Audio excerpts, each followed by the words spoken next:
সূরা মাউন কোরআনুল কারীমের 107 নম্বর সূরা। আল মাউন এর আয়াত সংখ্যা 7টি, এটি মক্কায় অবতীর্ণ হয়েছে। এই সূরার শেষ শব্দ মাউন থেকে এই সূরার নামকরণ করা হয়েছে সূরা আল মাউন।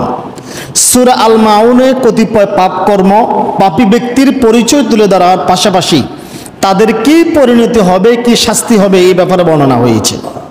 5টি পাপকর্মের কথা বলা হয়েছে। 1, ইয়াতিমকে ধমক দেওয়া। কাকে ধমক দেওয়া? কাকে ধমক দেওয়া? ইয়াতিম বোঝেন তো? আমাদের সমাজের সবচাইতে বেশি অবহেলিত এতিম। সূরা মাউনের যে 5টি পাপের কথা বলা হয়েছে, এই 5টি পাপের সাথে আমি সহ আমরা সবাই কোনো না কোনোভাবে জড়িত, সবাই জড়িত। আজকে হাতে নাতে নিয়ে যাবেন। 1 নম্বর হচ্ছে এতিমকে ধমক দেওয়া। 2, মিসকিনকে খাদ্য না দেওয়া। 3, সালাতের ব্যাপারে উদাসীন, নামাজের ব্যাপারে উদাসীন। 4, লোক দেখানো নামাজ আদায় করা। 5, গৃহস্থালির ছোটখাটো বস্তু মানুষদেরকে ধারে না দেওয়া। এই 5টা অপরাধের কথা আল্লাহ তাআলা সূরা মাউনে বর্ণনা করেছেন। কারণ আমাদের হৃদয়গুলি পাপ করতে করতে পাপে মুড়িয়ে কাঠিন্যতায় পরিপূর্ণ হয়ে গেছে। এই জন্য দেখবেন আজকে আমরা যতই ওয়াজ করি, যত কিছুই বলি, চোখ দিয়ে পানি বের হয় না। হুজুরেরও পানি নেই, মুসল্লিকেও পানি নেই। কথা বোঝেন নাই? আপনি কি কখনো আল্লাহর কাছে কেঁদেছেন? বলেন তো, আল্লাহর কাছে সত্য করে বুকে হাত দিয়ে বলেন, কত বছর আগে আল্লাহর কাছে আল্লাহকে বলার সময় চোখ দিয়ে পানি পড়েছে আপনার? কবে পড়েছে? আমাদের অন্তরগুলি কাঠিন্যতায় পরিপূর্ণ হয়ে গেছে। এই জন্য আল্লাহর নবী সাল্লাল্লাহু আলাইহি ওয়াসাল্লাম বলেছেন,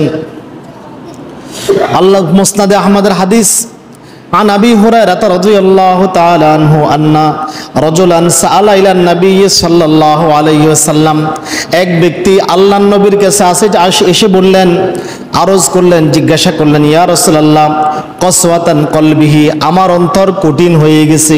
অন্তর কি হয়ে গেছে? অভিযোগ করলো, ইয়া রাসূলুল্লাহ আমার অন্তর কঠিন হয়ে গেছে, এখন কি করব? এই কঠিন অন্তর নিয়ে আমি কি করব? এটা কিভাবে সহজ করব?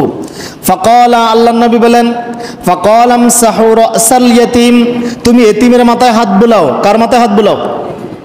কথা বল না, কার মাথায় হাত বুলাও? ইয়াতীমের মাথায় হাত বুলাও। ওয়া আতআমাল মিসকিন, এবং মিসকিনদেরকে খাদ্য দান করো, তাহলে তোমার কঠিন অন্তর নরম হয়ে যাবে।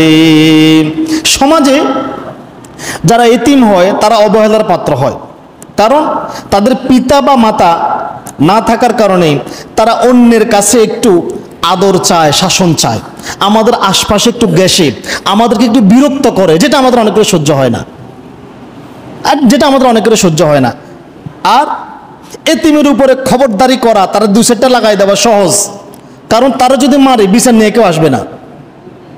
এখন বলবেন হুজুর হাতে দুষ্টামি করে বেশি। হ্যাঁ, এতিম দুষ্টামি করবেই তো বেশি, কারণ তার যে পিতা নাই, পিতা না থাকার কারণে প্রায় এতিম শিশুর দেমাগও কম থাকে, বুদ্ধিও কম থাকে, তার শাসন বার নাই, সে কিভাবে চলবে তার গাইডলাইন নাই। না থাকার কারণে এই ছেলেটা একটু আদর শাসন পাওয়ার জন্য আমাদের আশপাশে, তার যেহেতু মাথার উপরে আশ্রয় নাই, সমাজে তার কথা তুলে ধরার মতো কেউ নাই, আমাদের আশপাশে আসি গ্যাসে আমাদেরকে একটু বিরক্ত করে। আর আমাদের অনেকে আছে তাদেরকে ধমক দিয়ে তাদেরকে আঘাত করে আমরা তাড়িয়ে দিই। এই জন্যই আল্লাহ নবী বলেছেন, যেই লোকটা এতিমের মাথায় হাত বুলাতে পারে সেই ভালো, সেই কি ভালো, তার অন্তর নরম হয়ে যাবে। অতঃপর আবার মিসকিনদের কথা কেন বলেছেন? মিসকিনদের উপর রাগ দেখানো, সারাদিনে কেবল ফকির আসে, সারাদিনে ভিক্ষা দিব, মিসকিনদেরকে ধমক দেওয়া, তাড়িয়ে দেওয়া, আর তাদেরকে আল্লাহর রাস্তায় মাফ করে দেন, এই কথা বলা খুবই সহজ না, কিন্তু তাদেরকে তাদের জন্য একবেলা খাবারের ব্যবস্থা করা খুবই কঠিন। কৃপণতার কারণে ব্যক্তিগত চাহিদা পূরণের জন্য হয়ে ওঠে না। এরপরে আসেন সূরা মাউনে আল্লাহ তাআলা